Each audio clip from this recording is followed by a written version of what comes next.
Saudara, terima kasih Anda masih bersama kami dalam Kompas Aceh.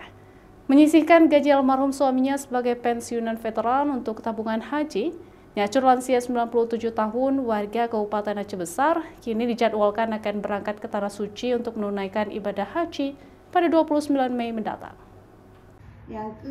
Usia tidak mengurungkan niat seseorang agar bisa berangkat ke Tanah Suci.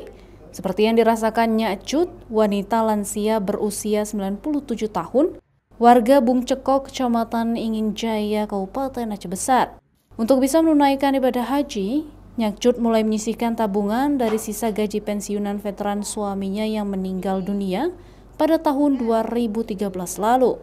Perasaan senang dan haru terpancar dari raut wajah Nyak Cut kala mendapatkan panggilan dari petugas Kemenak Aceh Besar untuk berangkat ke Tanah Suci pada 29 Mei mendatang dalam kelompok terbang 11 embarkasi Aceh, dan Nyak Cut akan berangkat seorang diri tanpa adanya pendamping dari pihak keluarga. Nah, gaji baju-baju lena timpan, hana baju, harga hana baju sekadar kan, lebih baju-baju dabung sehingga Tuhan berikan dapat. Yang bangga di tahunya, hantar baju tolonglah nak itu apa? 9. Cita-cita nenek untuk berangkat haji dari kapan?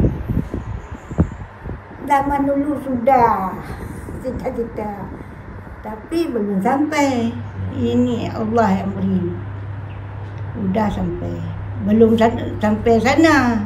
Cita-citanya sudah sampai. Alhamdulillah dipanggil tahun ini.